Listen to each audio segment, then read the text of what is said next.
Ratas en las paredes, por H. P. Lovecraft. El 16 de julio de 1923 me mudé a Exampriori, después de que el último obrero acabara su tarea. Los trabajos de restauración habían constituido una imponente tarea, pues de la abandonada construcción apenas si quedaba un montón de ruinas, pero por tratarse del lar de mis antepasados no escatimé en gastos. Nadie habitaba la finca desde el reinado de Jacobo I, en que una tragedia de caracteres terriblemente dramáticos, aunque en gran medida incomprensibles, se cernió sobre el cabeza de la familia, 5 de sus hijos y varios criados, y obligó a marcharse de allí, en medio de sombras de sospecha y terror, al tercer hijo, mi progenitor por línea paterna y único superviviente del infortunado Baje. Con el único heredero denunciado por asesinato, la propiedad volvió a manos de la corona, sin que el acusado hiciera el menor intento por excusarse o recuperar la heredad, trastornado por un horror mayor que el de la conciencia o la ley, y expresando solo el rabioso deseo de borrar aquella antigua mansión de su vista y memoria. Walter de la Poer, 11º barón de Exheim, marchó a Virginia, en donde se estableció y fundó la familia que, en el siglo siguiente, era conocida por el nombre de la Poer. Exampriori quedó abandonado, aunque con el tiempo pasó a formar parte de las propiedades de la familia Norris y fue objeto de numerosos estudios como consecuencia de su singular arquitectura, consistente en unas torres góticas levantadas sobre una infraestructura sajona o románica, cuyos cimientos a su vez eran de un estilo o mezcla de estilos de época anterior, romano y hasta druida, o al címbrico originario, si es cierto lo que cuentan las leyendas. Los cimientos eran de aspecto muy singular, pues se confundían por uno de sus lados con la sólida caliza del precipicio desde cuyo borde el priorato dominaba un desolado valle, que se extendía 3 millas al oeste del pueblo de Anchester. A los arquitectos y anticuarios les encantaba estudiar esta extraña reliquia de épocas remotas, pero los naturales del lugar la detestaban con todas sus fuerzas. La detestaban desde hacía siglos, cuando aún vivían allí mis antepasados, y la seguían detestando ahora en que, debido a su estado de abandono, la cubría una capa de musgo y mantillo. No llevaba siquiera un día en Manchester cuando me enteré de que descendía de una familia maldita. Pero ya esta semana los obreros han volado por los aires lo que quedaba de Exampriori y están atareados en borrar las huellas de sus cimientos.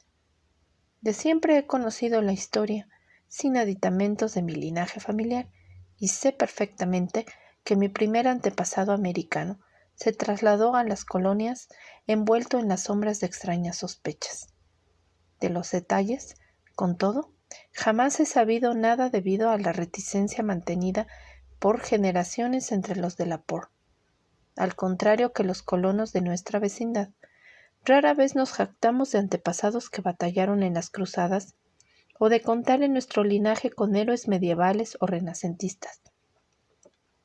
Ni se nos transmitieron otras tradiciones que las que pudieran encerrarse en el lacrado que todo hacendado latifundista dejó a su primogénito antes de estallar la guerra civil para su apertura póstuma.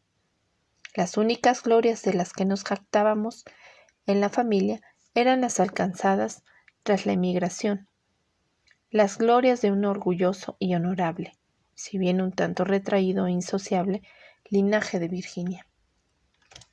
En el curso de la guerra, toda nuestra fortuna se perdió, y nuestra existencia entera se vio alterada por el incendio de Carfax, residencia de la familia a orillas del río James. Mi abuelo, de edad ya avanzada, pereció entre las llamas del voraz incendio, y con él se quemó el sobre que nos ligaba al pasado. Todavía hoy puedo recordar aquel incendio que presencié con mis propios ojos a la edad de 7 años. Mientras los soldados federales vociferaban, las mujeres chillaban y los negros daban alaridos y resonaban? Mi padre se había alistado en el ejército y participaba en la defensa de Richmond, y tras múltiples formalidades, mi madre y yo logramos atravesar las líneas enemigas para unirnos a él. Cuando terminó la guerra, nos trasladamos al norte, de donde provenía mi madre, y allí crecí. Me hice un hombre y en última instancia acumulé riquezas como corresponde a todo yanqui emprendedor. Ni mi padre ni yo supimos jamás qué contenía el sobre testamentario destinado a nosotros. Además, una vez sumido en el monótono curso de la vida mercantil de Massachusetts, perdí todo interés por desvelar los misterios que, sin duda, se ocultaban en el remoto pasado de mi árbol genealógico. ¿Con qué alegría habría dejado ex priori a la suerte de sus murciélagos, telarañas y mantillo si hubiera mínimamente intuido lo que escondía tras sus muros? Mi padre murió en 1904, pero sin ningún mensaje que dejar para mí ni para mi único hijo, Alfred, un muchacho de 10 años huérfano de madre. Fue precisamente Alfred quien alteró el orden en que venía transmitiéndole la información familiar, pues si bien solo pude hacerle conjeturas en tono burlón sobre el pasado familiar, me escribió contándome algunas leyendas ancestrales del mayor interés cuando, con ocasión de la pasada guerra, fue enviado a Inglaterra en 1917 en calidad de oficial de aviación. Al parecer, sobre los de la Por circulaba una pintoresca y un tanto siniestra historia.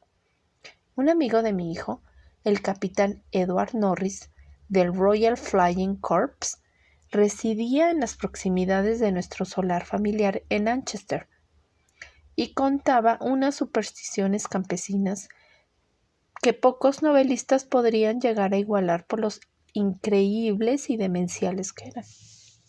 Norris, por supuesto, no las tomaba en serio, pero a mi hijo lo divertían y le sirvieron de tema para llenar muchas de las cartas que me escribió.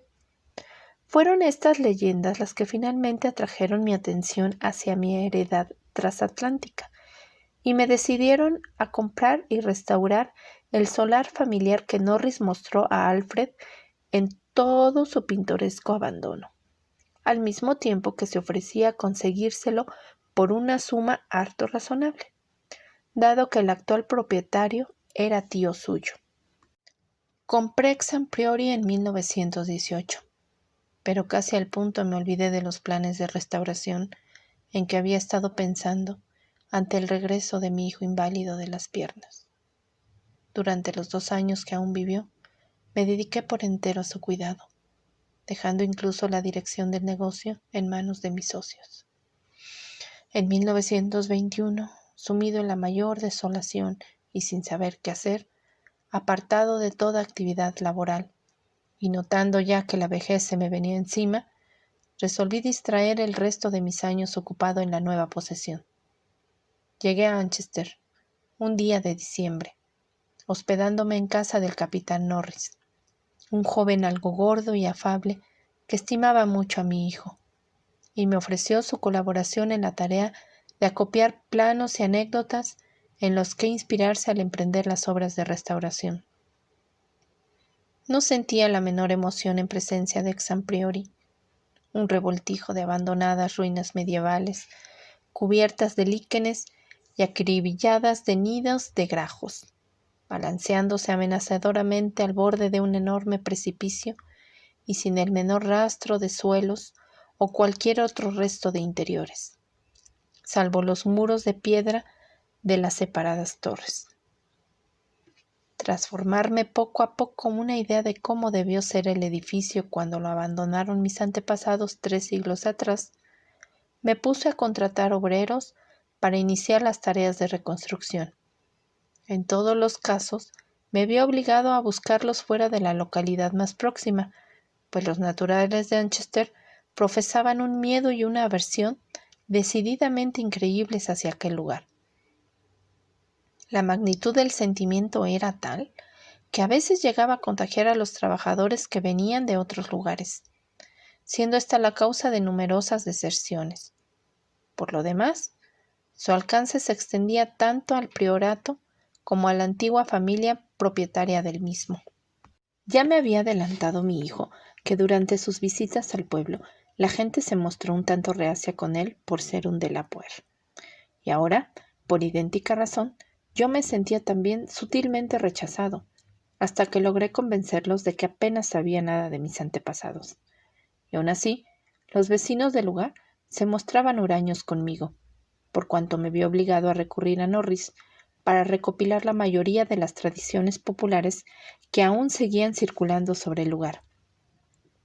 Lo que aquellas gentes no podían perdonar era, al menos eso creía yo, que había venido a restaurar un símbolo que aborrecían con todas sus fuerzas, pues, racionalmente o no, para ellos ex priori no era otra cosa que un nido de arpías y hombres lobo. Reuniendo todas las historias que Norris recogió para mí y completándolas con lo que habían dicho varios estudiosos que en su día examinaron las ruinas, deduje que ex priori se levantaba sobre el lugar ocupado en otro tiempo por un templo prehistórico, una construcción druida, o incluso anterior a dicho periodo, que debió ser contemporánea de Stonehenge. Casi nadie duda de que allí se habían celebrado abominables ritos, y circulaban toda clase de espeluznantes historias sobre el paso de tales ritos al culto de Cibeles, posteriormente introducido por los romanos. En el sótano podían aún verse inscripciones con letras tan inconfundibles como Viv, Ops, Magna, Mat, signo de la Magna Mater, cuyo tenebroso culto fue en vano prohibido a los ciudadanos romanos. Anchester había sido campamento de la Tercera Legión Augusta, tal como atestiguaban numerosos restos.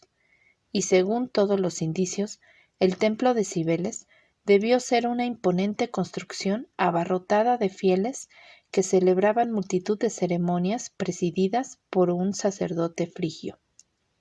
Las historias añadían que la caída de la antigua religión no puso fin a las orgías que tenían lugar en el templo, sino que, muy al contrario, los sacerdotes se convirtieron a la nueva fe sin cambiar en lo fundamental sus creencias. Asimismo, se decía que los ritos no desaparecieron con la llegada de los romanos y que algunos sajones se sumaron a lo que quedaba del templo, dándole el perfil característico que habría de distinguirle con el tiempo a la vez que hacían de él el centro de irradiación de un culto temido en la mitad del territorio al que se extendía la heptarquía. Hacia el año 1000 después de Cristo, el lugar aparece mencionado en una crónica como un priorato, esencialmente construido a base de piedra, en el que se albergaba una poderosa y extraña orden monástica, y rodeado de grandes jardines que no precisaban de murallas para mantener alejado al atemorizado populacho. Jamás llegaron a destruirlo los daneses. Si bien su suerte debió declinar radicalmente tras la conquista normanda, pues no hubo el menor impedimento para que Enrique III confiriera su propiedad a mi antepasado Gilbert de la Poer, primer barón de Hexham en 1261. De mi familia no se conservan testimonios adversos antes de esa fecha, pero algo raro debió acontecer por entonces. Ya en una crónica de 1307 hay una referencia a un de la Poer al que se califica de renegado de Dios, mientras que en las leyendas populares se aprecia un miedo cerval a decir nada del castillo, que se erigió sobre los cimientos del antiguo templo y priorato. Los cuentos de viejas que corrían sobre el lugar eran de lo más espeluznantes, más terroríficos, si cabe por la tenebrosa reticencia y sombrías evasivas de que hacían gala. En ellos se representaba a mis antepasados como un linaje de demonios, junto a los que personajes de la talla de un Giles de Retz o un Marqués de Sade no pasaban de meros aprendices, y se dejaba intuir veladamente su responsabilidad por las ocasionales desapariciones de aldeanos en el transcurso de varias generaciones. Los peores de toda la parentela, a tenor de lo que dice la tradición, fueron los varones y sus herederos directos. Al menos, La mayoría de las historias que circulaban se referían a ellos. Si un heredero mostraba inclinaciones más saludables, se decía en ellas fallecía con toda seguridad en edad temprana, y misteriosamente para dejar paso a otro descendiente más en consonancia con el apellido. Los de la Poer parecían profesar un culto propio, presidido por el cabeza de familia y a veces restringido a unos cuantos miembros de la familia. El temperamento más que el linaje era el fundamento de dicho culto, pues en él participaban también quienes ingresaban en la familia por razón de matrimonio. Lady Margaret Trevor de Cornoules, mujer de Godfrey, el hijo segundo del quinto barón, acabó por convertirse en uno de los fantasmas predilectos de los niños de todo el país, y en diabólica heroína de un horripilante y antiguo romance que aún se oye en las proximidades de la frontera galesa. Conservada también en los romances, aunque no tan ilustrativa al respecto, merece citarse la espeluznante historia de Lady Mary de la Poer, que al poco de casarse con el barón de Sheffield, murió asesinada a manos de éste y de su madre, siendo posteriormente absueltos y bendecidos ambos criminales por el sacerdote al que confesaron aquello que no se atrevían a decir en público. Estos mitos y romances, característicos de la más desencarnada superstición, me repelían en extremo. Su persistencia y su asociación a tan larga descendencia de mis antepasados resultaban especialmente irritantes, en tanto que las acusaciones de hábitos monstruosos recordaban de manera harto desagradable el único escándalo conocido de mis inmediatos antepasados. Me refiero al caso de mi primo, al joven Randolph de la Poer de Carfax, que se fue a vivir con los negros y se hizo oficialmente del rito vudú a su regreso de la Guerra de México. Bastante menos me inquietaban las historias que corrían sobre los lamentos y aullidos en el valle desolado y barrido por el viento que se abría al pie del precipicio de caliza, así como otras sobre los fétidos hedores que emanaban de las tumbas tras las primaverales lluvias, sobre el torpón y aullador objeto manco que el caballo de Sir Clay pisó una noche en medio de un solitario campo, o sobre el criado que se había vuelto loco a causa de algo indefinible que vio en el priorato a plena luz del día. Todo ello no eran sino retazos de historias fantásticas que habían arraigado en el vulgo, y por aquel entonces yo era un escéptico a carta cabal. Los relatos sobre aldeanos desaparecidos no debían desecharse del todo, aun cuando no eran especialmente significativos a la vista de las prácticas medievales. La voraz curiosidad significaba la muerte, y más de una cercenada cabeza se había mostrado en público en los bastiones, de los que, afortunadamente, ya no quedaba huella, que se levantaban en los aledaños de Exampriori. Algunas de las historias que corrían eran sumamente pintorescas, hasta el punto de hacerme sentir no haber estudiado más mitología comparada en mi juventud. Así, por ejemplo, aún subsistía la creencia de que una legión de diablos con alas de vampiro se reunía todas las noches en el priorato para celebrar sus rituales aquelarres. Legión cuyo mantenimiento alimenticio podía hallar explicación en la desproporcionada abundancia de verduras ordinarias cultivadas en aquellos enormes huertos. La más gráfica de todas las historias que circulaban sobre el lugar era una que relataba la dramática epopeya de las ratas. Un insaciable ejército de obscenas alimañas que había surgido en tropel del interior del castillo 3 meses después de la tragedia que lo condenó al más absoluto abandono. Una cenceña, nauseabunda y famélica soldadesca que había barrido todo a su paso, devorando aves, gatos, perros, cerdos, ovejas y hasta 2 desaventurados seres humanos antes de ver acallado su furor. En torno a tan inolvidable plaga de roedores gira todo un ciclo independiente de mitos, pues las alimañas se dispersaron por entre las casas del pueblo, suscitando toda clase de imprecaciones y horrores a su paso.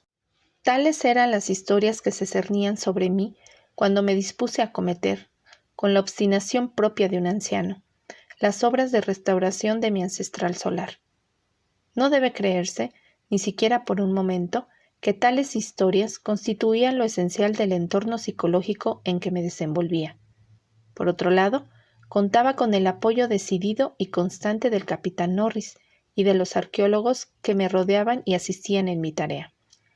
Una vez terminada la obra, algo más de 2 años después de iniciada, pude contemplar aquel conjunto de amplias habitaciones, revestidos muros, abovedados techos, ventanas con parteluces y anchas escaleras, con un orgullo que compensaba con creces los cuantiosos gastos que supuso la restauración. No había detalle medieval que no estuviera diestramente reproducido, y las partes nuevas armonizaban a la perfección con los muros y cimientos originales. El solar de mis antepasados estaba de nuevo en pie, y ahora solo me quedaba redimir la fama local de la línea familiar que terminaba en mí.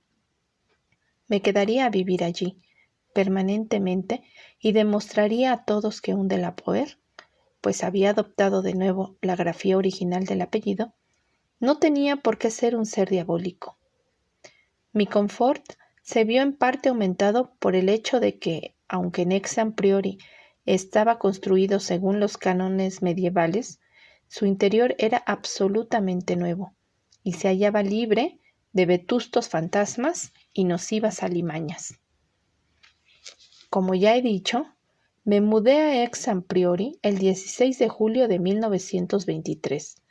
Me hacían compañía en mi nueva residencia 7 criados y 9 gatos, animal por el que siento una especial atracción. Mi gato más viejo, Negrito, tenía 7 años y vino conmigo desde Bolton, en Massachusetts. El resto de los gatos los había ido reuniendo mientras vivía con la familia del capitán Norris en el curso de las obras de restauración del priorato.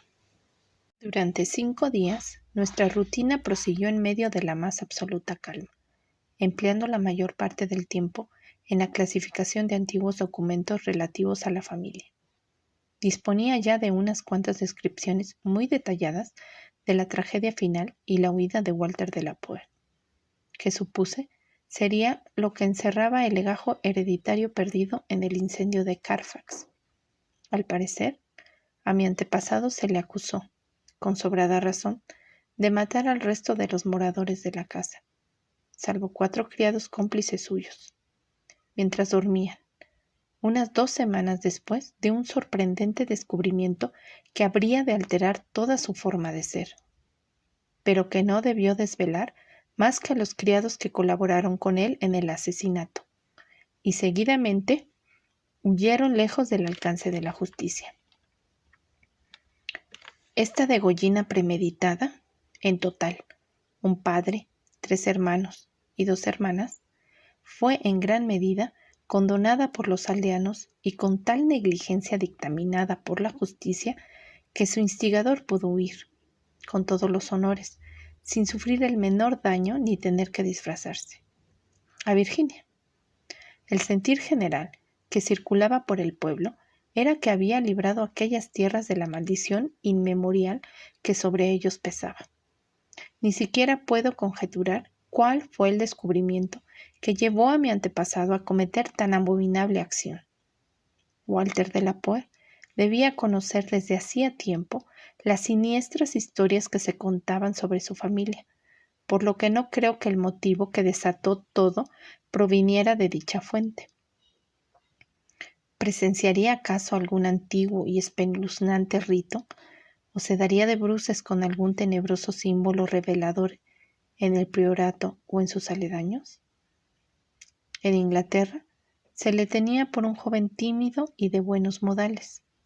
En Virginia parecía más un ser de carácter atormentado y aprensivo que un tipo duro o amargado. De él se decía en el diario de otro aventurero de rancio bolengo, Francis Harley del Bellevue, que era un hombre sin par en lo tocante al sentido de la justicia, el honor y la discreción. El 22 de julio tuvo lugar el primer incidente. el cual, aunque apenas se le prestó atención en aquel momento, adquiere un significado premonitorio en relación con ulteriores acontecimientos.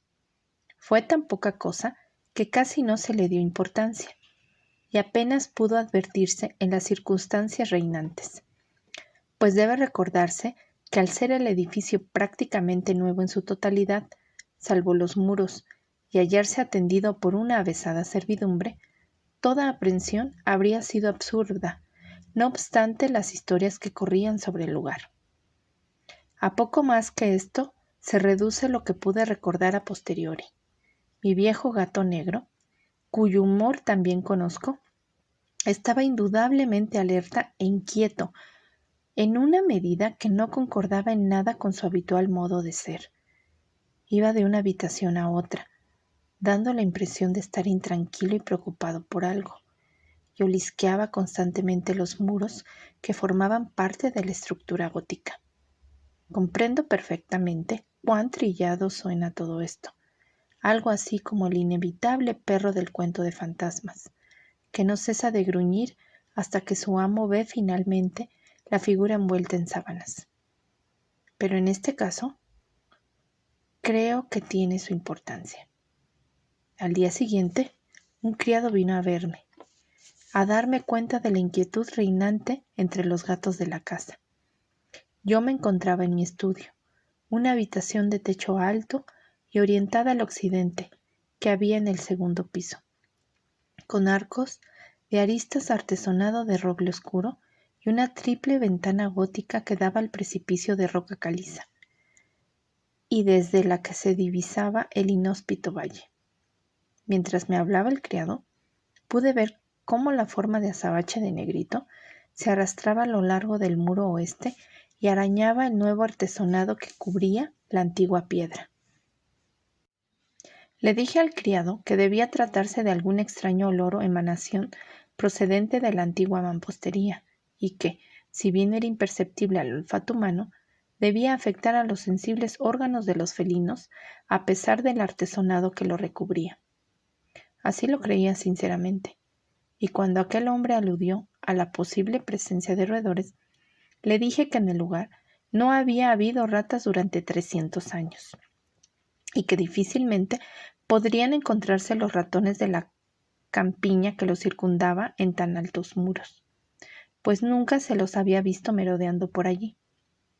Aquella misma tarde llamé al capitán Norris, quien me aseguró que le parecía bastante increíble que los ratones del campo infestaran de repente el proriato, pues, que él supiera, no había precedentes de nada semejante.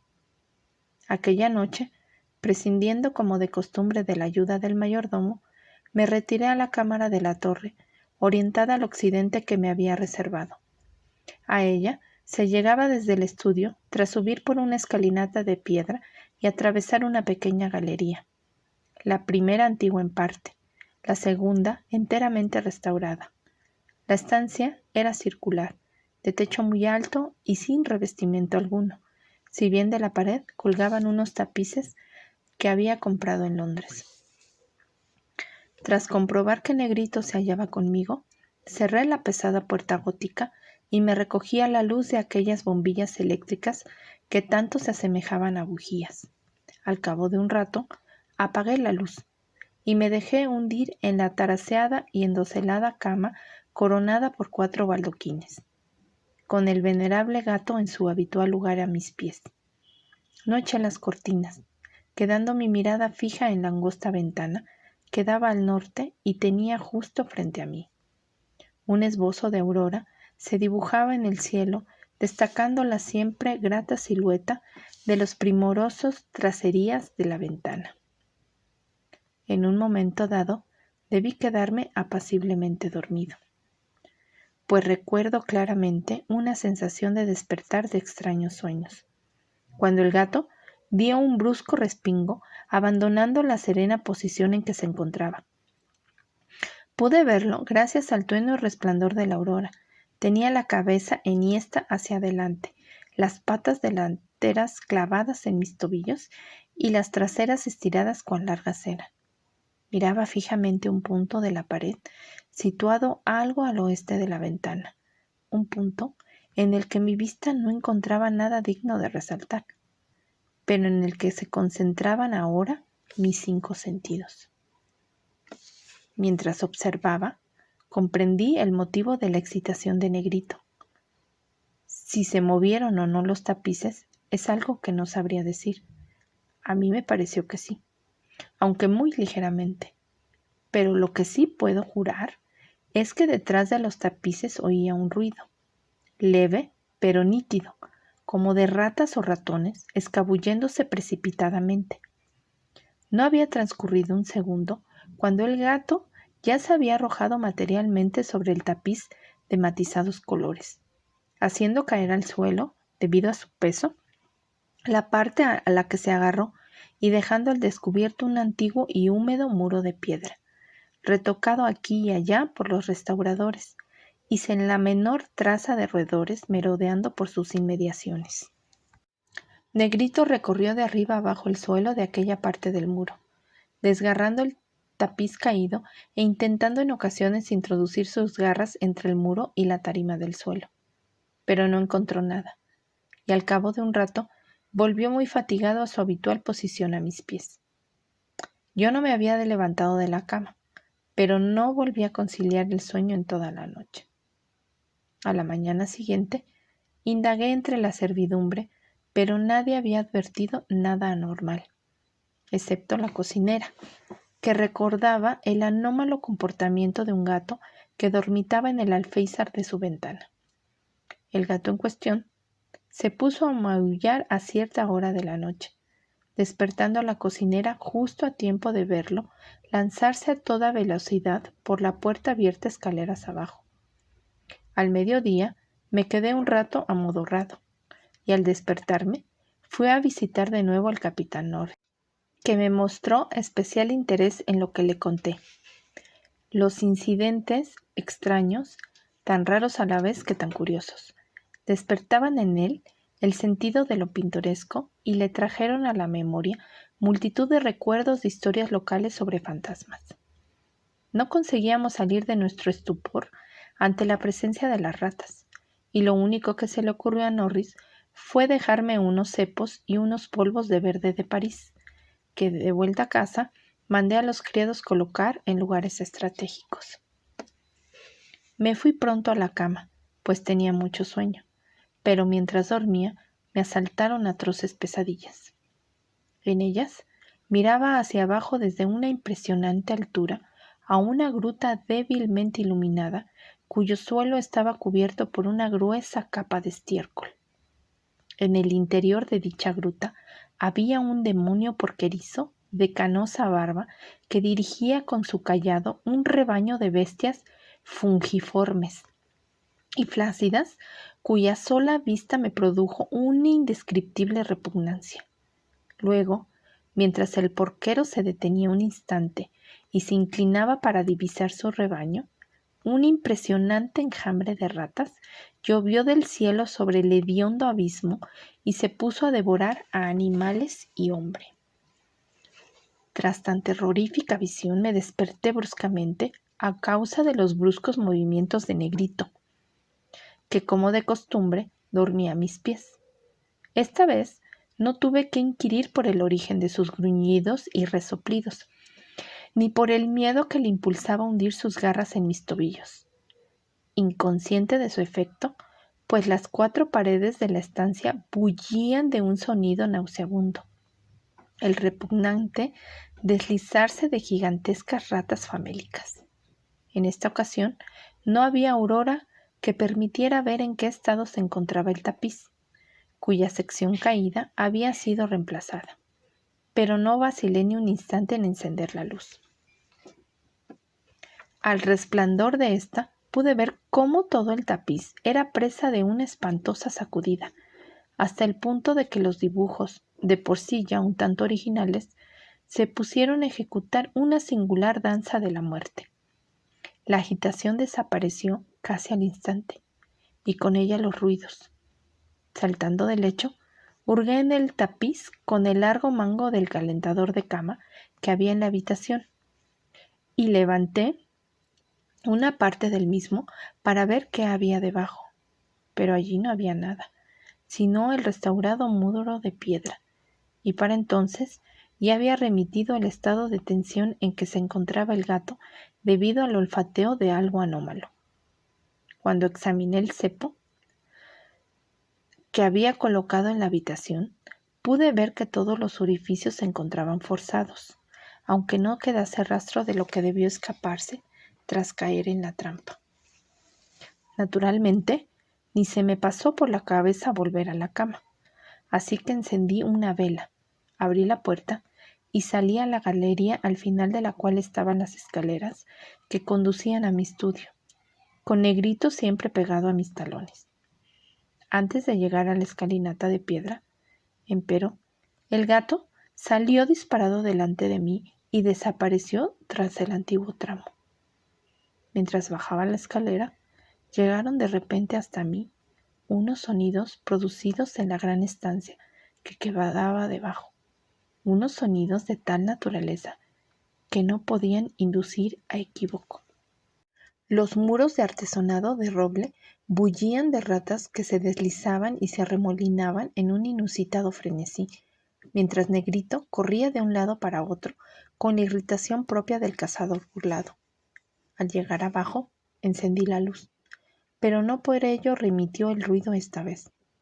Las ratas seguían alborotadas, dispersándose en baraúnda con tal estrépito y nitidez que finalmente no me fue difícil asignar una dirección precisa a sus movimientos.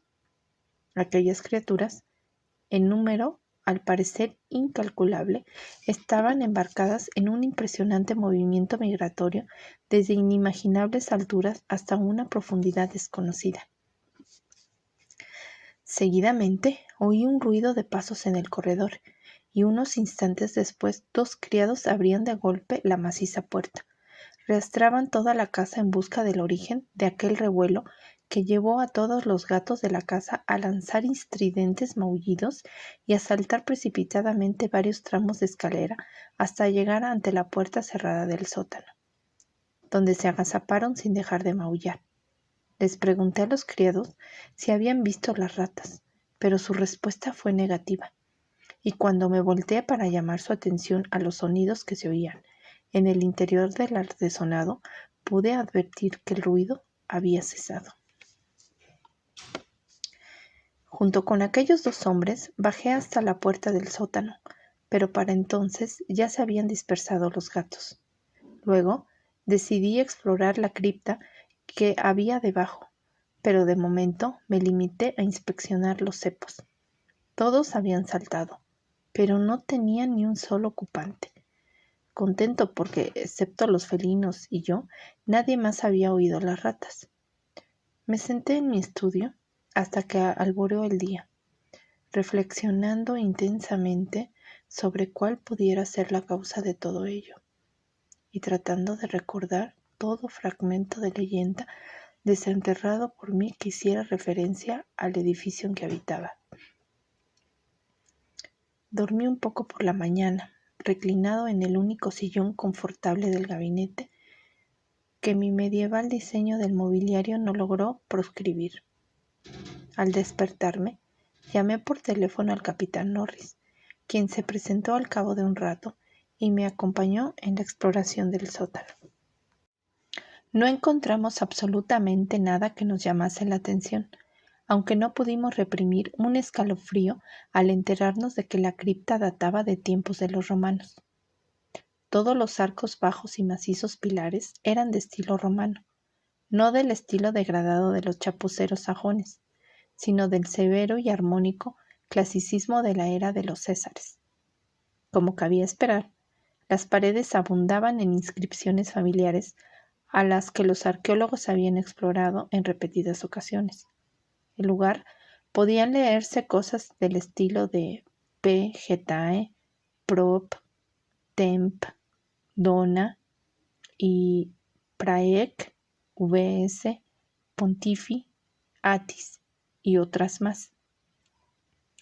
La referencia a Atis me produjo un estremecimiento, pues había leído a Cátulo y sabía algo de los abominables ritos dedicados al dios oriental, cuyo culto tanto se confundía con el de Cibeles. Norris y yo, a la luz de unos faroles, tratamos de interpretar los extraños y descoloridos dibujos que se veían en unos bloques de piedra irregularmente rectangulares que debieron ser altares en otro tiempo. Pero no pudimos sacar nada en claro.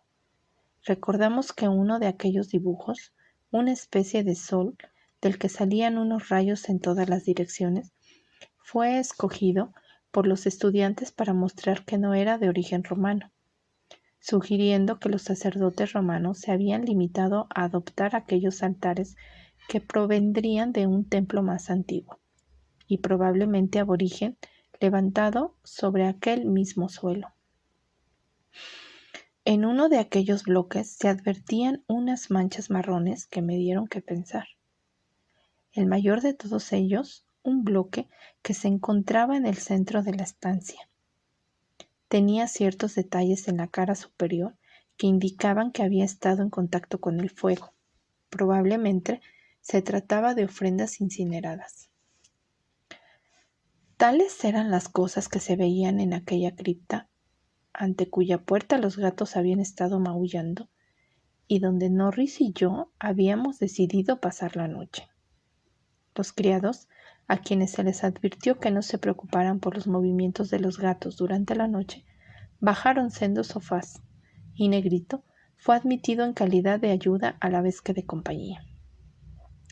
Juzgamos oportuno cerrar herméticamente la gran puerta de roble, una réplica moderna con rendijas para la ventilación, y seguidamente nos retiramos con los faroles aún encendidos a aguardar cuanto pudiera depararnos la noche. La cripta estaba en la parte inferior de los cimientos del priorato y al fondo de la cara del prominente precipicio que dominaba el desolado valle.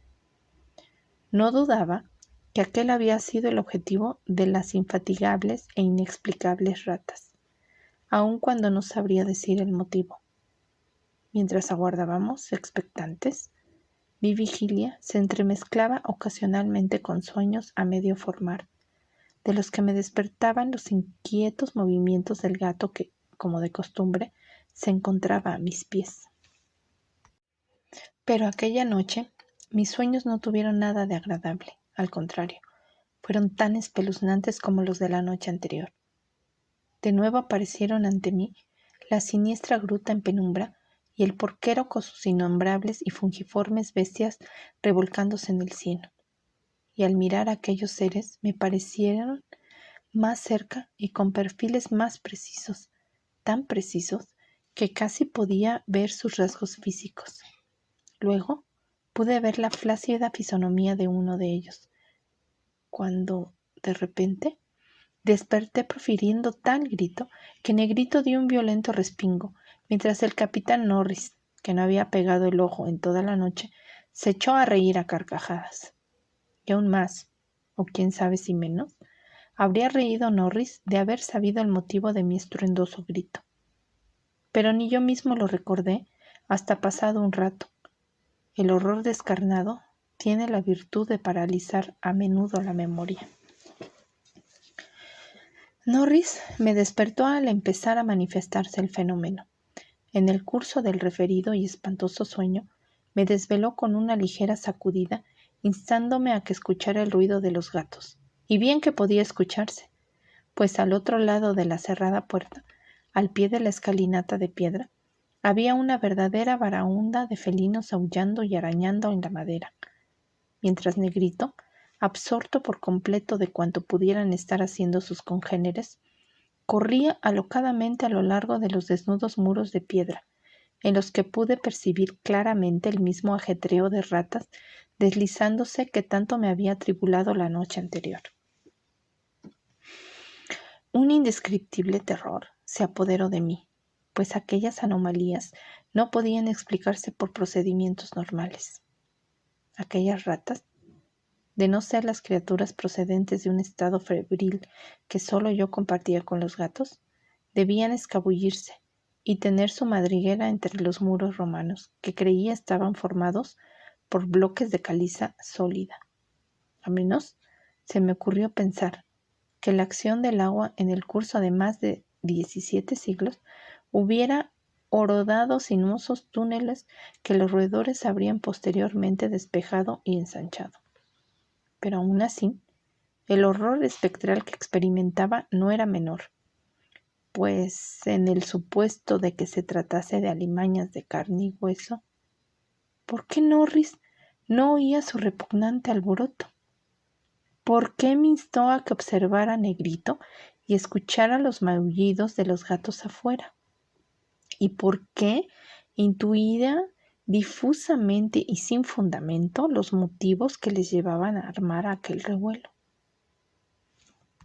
Para cuando conseguí decirle, de la forma más racional que pude, lo que creía estar oyendo, hasta mis oídos llegó el último tenue sonido de aquel incansable revuelo. Ahora daba la impresión de que el ruido se alejaba, se oía aún más abajo, muy por debajo del nivel del sótano, hasta el punto de que todo el precipicio parecía acribillado de ratas en continuo ajetreo. Norris no se mostraba tan escéptico como yo había anticipado, sino que parecía profundamente agitado. Me indicó por señas que ya había cesado el estrépito de los gatos, los cuales parecían dar a las ratas por perdidas. Entretanto, Negrito era presa de nuevo desasosiego y se ponía a arañar frenéticamente la base del gran altar de piedra levantado en el centro de la habitación. Si bien se encontraba más próximo del sofá de Norris que del mío. Llegado a este punto, mi temor hacia lo desconocido había alcanzado proporciones inconmensurables. Entonces ocurrió algo sorprendente, y pude ver cómo el capitán Norris, un hombre más joven, corpulento y presumiblemente de ideas más materialistas que las mías, se hallaba tan inquieto como yo. Probablemente porque conocía harto bien y de toda la vida la leyenda local.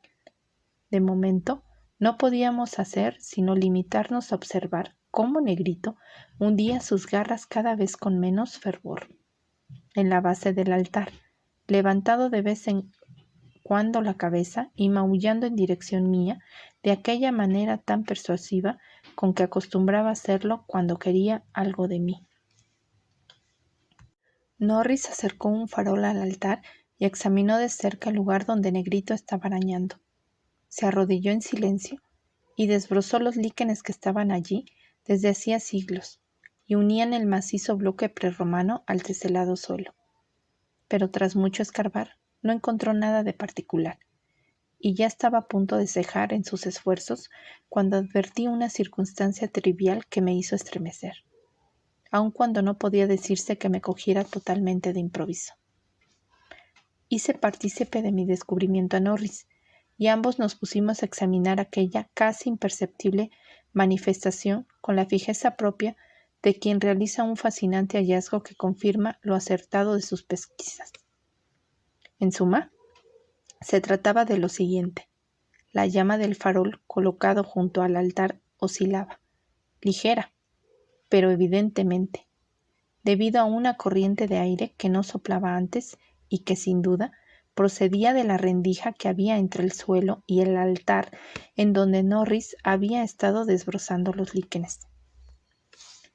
Pasamos el resto de la noche en el estudio inundado de luz, discutiendo en medio de una cierta excitación el paso siguiente a dar. El descubrimiento bajo aquellas malditas ruinas de una cripta, por debajo de los cimientos inferiores que se conocían de la mampostería romana, una cripta que había pasado inadvertida a los avesados anticuarios que exploraron el edificio por espacio de 3 siglos. Habría bastado para excitarnos a Norris y a mí, profanos en todo lo que se relacionaba con lo siniestro. Por decirlo así, la fascinación tenía una doble vertiente, y vacilamos no sabiendo si cejar en nuestras pesquisas y abandonar de una vez y para siempre el priorato por supersticiosa precaución o satisfacer nuestro sentido de la aventura y el riesgo. cualesquiera que fuesen los errores que pudieran esperarnos al adentrarnos en aquellos desconocidos abismos. Ya de mañana llegamos a un acuerdo. Iríamos a Londres en busca de arqueólogos y científicos capacitados para desvelar aquel misterio. Debo decir, asimismo, que antes de abandonar el sótano intentamos en vano correr el altar central, al que ahora reconocíamos como la puerta de acceso a nuevas cimas de indefinible terror. A hombres más doctos que nosotros tocaría desvelar qué secretos misterios ocultaba aquella puerta. Durante nuestra larga estancia en Londres, el capitán Norris y yo dimos a conocer los hechos, conjeturas y legendarias anécdotas a 5 eminentes autoridades científicas, todas ellas personas en las que podía confiarse que sabrían tratar con la debida discreción cualquier revelación sobre el pasado familiar que pudiera ponerse al descubierto en el curso de las investigaciones. La mayoría de aquellos hombres parecían poco inclinados a tomar el asunto a la ligera. Al contrario, desde el primer momento demostraron un gran interés y una sincera comprensión. No creo que haga falta dar el nombre de todos los expedicionarios, pero puedo decir que entre ellos se encontraba Sir William Brinton, cuyas excavaciones en el Troad llamaron la atención de casi todo el mundo en su día. Al tomar con ellos el tren para Manchester, sentí una especie de desasosiego, algo así como si estuviera al borde de espeluznantes revelaciones. Una sensación reflejada por entonces en el afligido semblante de muchos americanos que vivían en Londres debido a la inesperada muerte de su presidente al otro lado del océano. El 7 de agosto por la tarde llegamos a Hexham Priori, donde los criados me aseguraron que nada extraño había ocurrido durante mi ausencia. Los gatos, incluso el anciano negrito, habían estado absolutamente tranquilos, y ni un solo cepo se había levantado en toda la casa. Las exploraciones iban a dar comienzo al día siguiente. Entretanto, asigné a cada uno de mis huéspedes habitaciones equipadas con todo lo que pudieran necesitar.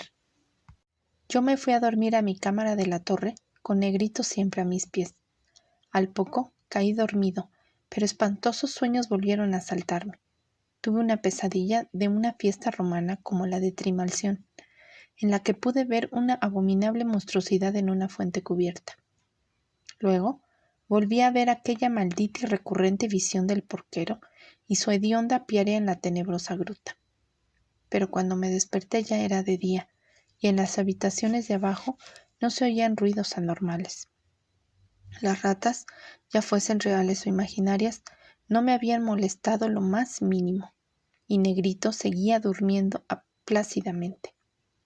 Al bajar, comprobé que en el resto de la casa reinaba una absoluta quietud. A juicio de uno de los científicos que me acompañaban, un tipo llamado Thornton, estudioso de los fenómenos psíquicos, ello se debía a que ahora se me mostraba únicamente lo que ciertas fuerzas desconocidas querían que yo viera. Razonamiento a decir verdad, que encontré bastante absurdo. Todo estaba dispuesto para empezar, así que a las 11 de la mañana de aquel día, los 7 hombres que integrábamos el grupo, provisto de focos eléctricos y herramientas para excavaciones, bajamos al sótano y cerramos la puerta con cerrojo detrás de nosotros. Negrito nos acompañaba, pues los investigadores no hallaron oportuno despreciar su excitabilidad y prefirieron que se hallase presente por si se producían difusas manifestaciones de la presencia de roedores. Apenas reparamos unos momentos en las inscripciones romanas y en los indescifrables dibujos del altar, pues 3 de los científicos ya los habían visto anteriormente, y todos los componentes de la expedición estaban al tanto de sus características. Atención especial se prestó al imponente altar central. Al cabo de una hora, Sir William Brinton había logrado desplazarlo hacia atrás, gracias a la ayuda de una especie de palanca, para mí desconocida. Ante nosotros se puso al descubierto tal horror que no habríamos sabido cómo reaccionar de no estar prevenidos.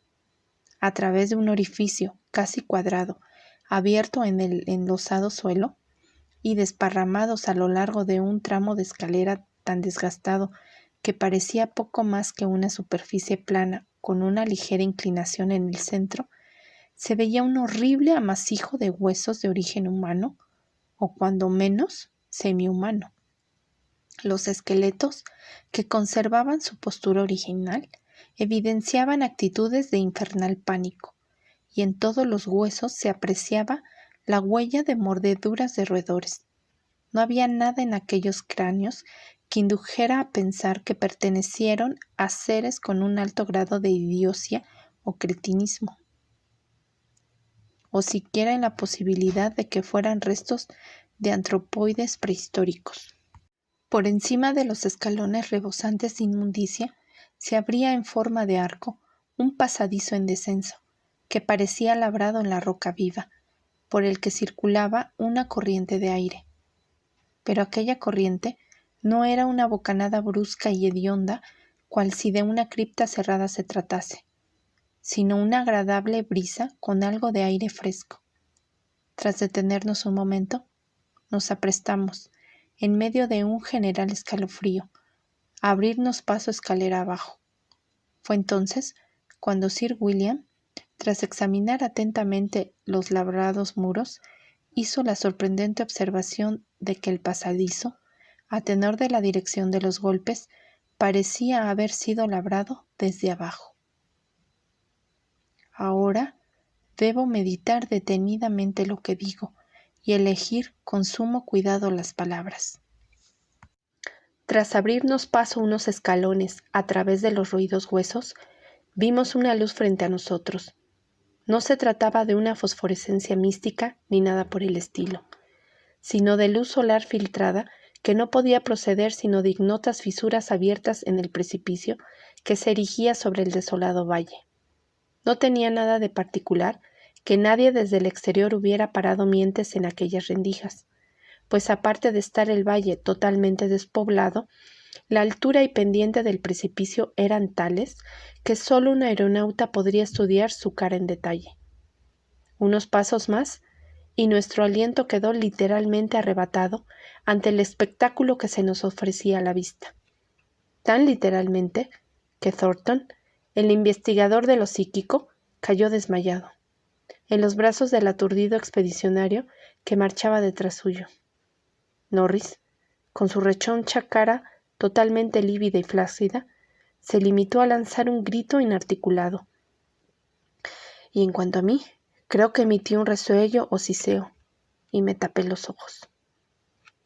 El hombre que marchaba detrás de mí, el único componente del grupo de más edad que yo, profirió el manido, Dios mío, con la más quebrada voz que recuerdo. Del total de los 7 expedicionarios, solo Sir William Brinton conservó el aplomo, algo que debe apuntársele en su haber, sobre todo si se tiene en cuenta que encabezaba el grupo y, por tanto, debió ser el primero en verlo todo. Nos encontrábamos ante una gruta iluminada por una tenue luz y enormemente alta, que se prolongaba más allá del campo de nuestra visión. Todo un mundo subterráneo de infinito misterio y horribles premoniciones se abría ante nosotros. Allí podían verse edificaciones y otros restos arquitectónicos. Con una mirada presa de terror, divisé un extraño túmulo, un imponente círculo de monolitos, unas ruinas romanas de baja bóveda, una pira funeraria sajona derruida y una primitiva construcción inglesa de madera. Pero todo quedaba empequeñecido ante el repulsivo espectáculo que podía divisarse hasta donde llegaba la vista. Unos metros más allá de donde acababa la escalera, se extendía por todo el recinto una demencial maraña de huesos humanos, o al menos igual de humanos que los que habíamos visto unos metros atrás. Como un mar de espuma, aquellos huesos cubrían el ámbito que abarcaba la vista, unos sueltos, otros articulados total o parcialmente como esqueletos. Estos últimos se encontraban en posturas que reflejaban un diabólico frenesí, como si estuviesen repeliendo alguna amenaza o aferrando otros cuerpos con intenciones caníbales. Cuando el doctor Trask, el antropólogo del grupo, se detuvo para examinar e identificar los cráneos, se encontró con que estaban formados por una mezcolanza degradada que le sumió en el más completo estupor. En su mayoría, aquellos restos pertenecían a seres muy por debajo del hombre de Piltdown, en la escala de la evolución, pero en cualquier caso, eran, sin la menor duda, de origen humano. Muchos eran de grado superior y solo unos pocos eran cráneos de seres con los sentidos y el cerebro plenamente desarrollados. No había hueso que no estuviera roído, sobre todo por ratas, pero también por otros seres de aquella jauría semihumana. Mezclados con ellos podían verse muchos huesecillos de ratas, guerreros caídos del letal ejército que había cerrado un antiguo ciclo épico. Dudo que alguno de nosotros conservase su lucidez a lo largo de aquel día de horrorosos descubrimientos. Ni Hoffman ni Huysmans podían imaginarse una escena más asombrosamente increíble, más atrozmente repulsiva, ni más góticamente grotesca que la que se ofrecía a la vista de aquella sombría gruta por la que los 7 expedicionarios avanzábamos a tumbos. Íbamos de revelación en revelación, a la vez que tratábamos de evitar todo pensamiento que se nos viniera a la cabeza sobre lo que pudiera haber acaecido en aquel lugar. 300, 1000, 2000 o quién sabe si 10,000 años atrás. Aquel lugar era la antesala del infierno, y el pobre Thornton volvió a desmayarse cuando Trask le dijo que algunos de aquellos esqueletos debían descender de cuadrúpedos a lo largo de las 20 o más generaciones que les precedieron. A un horror seguía otro. Cuando empezábamos a interpretar las ruinas arquitectónicas, los seres cuadrúpedos y sus ocasionales reclutas procedentes de las filas bípedas habían vivido encerrados en cuevanos de piedra, de donde debieron escapar en su delirio final provocado por el hambre o el miedo a los roedores. Por legiones se contaban las ratas, cebadas evidentemente por la ingestión de las verduras ordinarias, cuyos residuos podían aún encontrarse a modo de ponzoñoso ensilaje en el fondo de grandes recipientes de piedra prerromanos. Ahora comprendía por qué mis antepasados tenían aquellos huertos tan inmensos. Ojalá pudiera regalarlo todo al olvido. No me hizo falta inquirir sobre lo que se proponían aquellos infernales bandadas de roedores. Sir William, de pie y enfocando con su linterna la ruina romana, tradujo en voz alta el más sorprendente ritual que jamás haya conocido y habló de la dieta alimenticia del culto antediluviano que los sacerdotes de Cibeles encontraron y entremezclaron con el suyo propio. Norris, acostumbrado como estaba a la vida de las trincheras, no podía caminar derecho al salir de la construcción inglesa. El edificio en cuestión era una carnicería y una cocina, justo lo que Norris esperaba encontrar, pero ya no era tan normal ver utensilios ingleses familiares en semejante lugar y poder leer inscripciones inglesas que resultaban conocidas, algunas de fecha tan cercana como 1610. Yo no pude entrar en el edificio, aquel edificio testigo de diabólicas celebraciones que solo se vieron interrumpidas por la daga de mi antepasado Walter de la Poer.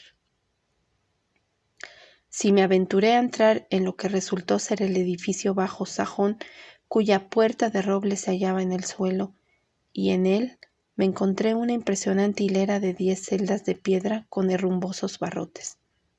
3 tenían ocupantes, todos ellos esqueletos de grado superior, y en el huesudo dedo índice de uno de ellos pude ver un sello con mi escudo de armas.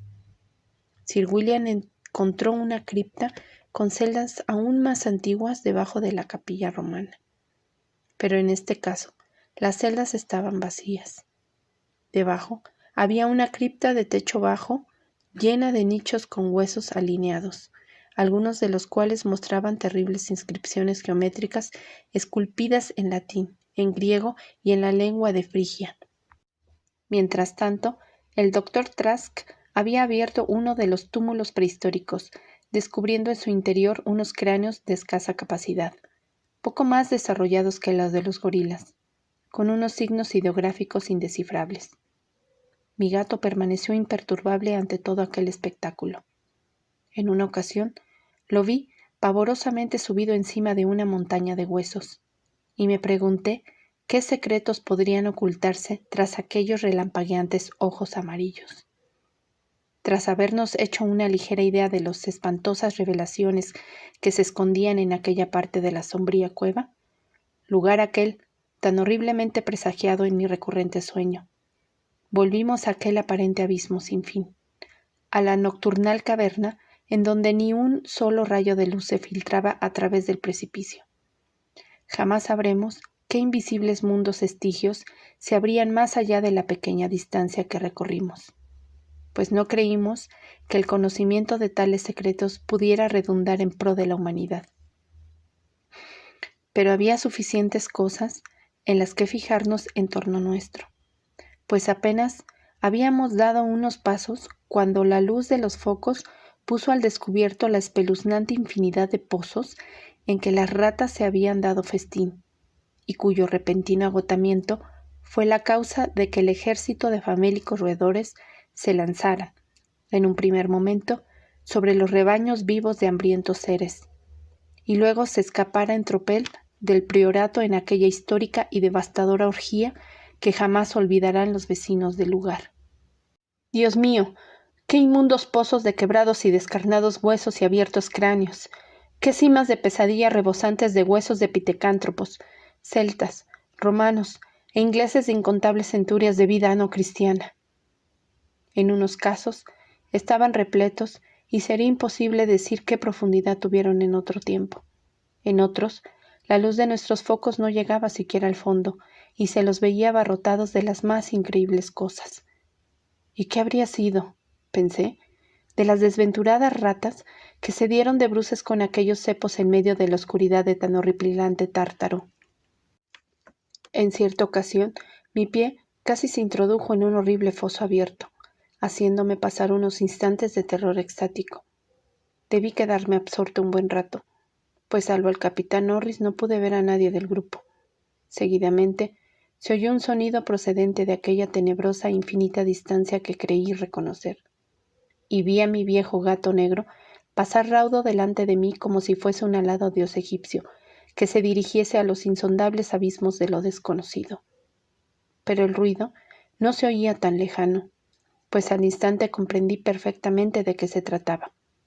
Era de nuevo el espantado corretear de aquellas endiabladas ratas, siempre a la búsqueda de nuevos horrores y decididas a que las siguiera hasta aquellas intrincadas cavernas del centro de la tierra, donde en Nyarlathotep, el enloquecido dios sin rostro, aúlla a ciegas en la más tenebrosa oscuridad, a los acordes de dos necios y amorfos flautistas.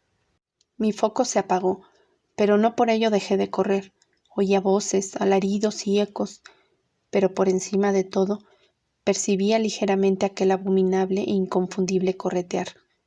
En un principio tenuemente, y luego con mayor intensidad, como un cadáver rígido hinchado, se desliza mansamente por la corriente de un río de grasa que discurre bajo infinitos puentes de ónix hasta desembocar en un negro y putrefacto mar. Algo me rozó, algo flácido y rechoncho. Debían ser las ratas, ese viscoso, gelatinoso y famélico ejército que halla deleite en vivos y muertos. ¿Por qué no iban a comer las ratas aún de la puer, si los de la puer no se recataban de comer cosas prohibidas? La guerra se comió a mi hijo, al diablo todos, y las llamas yanquis devoraron Carfax, reduciendo a cenizas al viejo de la puer y al secreto de la familia. No, no, repito que no soy el demonio porquero de la oscura gruta. No era la gordinflona cara de Edward Norris lo que había encima de aquel flácido ser fungiforme. Él seguía vivo, pero mi hijo murió. ¿Cómo pueden ser propiedad de un Norris las tierras de un de la Poer? Es vudú, te lo digo yo, esa serpiente moteada. Maldito Thornton, te enseñaré a desmayarte ante las obras de mi familia. Por los clavos de Cristo, canalla. te va a gustar de la sangre. Pero, ¿es que quieren que lo siga por estos infernales recovecos? Magna Mater, Atis, Dia, Ad, Agaid, Ad, Aodaun, Agus Vas, Dunact Ort, Donas Dolas Ort, Agus Eatza,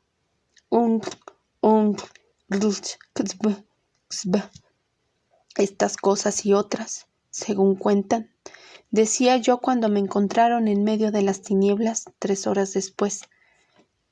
Estaba agazapado en aquella tenebrosa oscuridad, sobre el cuerpo rechoncho y a medio devorar del capitán Norris, mientras Negrito se abalanzaba sobre mí y me desgarraba la garganta. Pero ya ha pasado todo. Ex Priori ha volado por los aires. Se han llevado de mi lado a mi viejo gato negro. Me han encerrado en esta enrejada habitación de Hanwell, y espantosos rumores circulan acerca de mi heredad y de lo que me acaeció en ella. Thornton está en la habitación de al lado, pero no me dejan hablar con él. Tratan, asimismo, de que no lleguen al dominio público la mayoría de las cosas que se saben sobre el priorato. Siempre que hablo del pobre Norris, me acusan de haber cometido algo horrible, pero deberían saber que no lo hice yo. Deberían saber que fueron las ratas, las escurridizas e insaciables ratas con su continuo ajetreo que no me deja conciliar el sueño.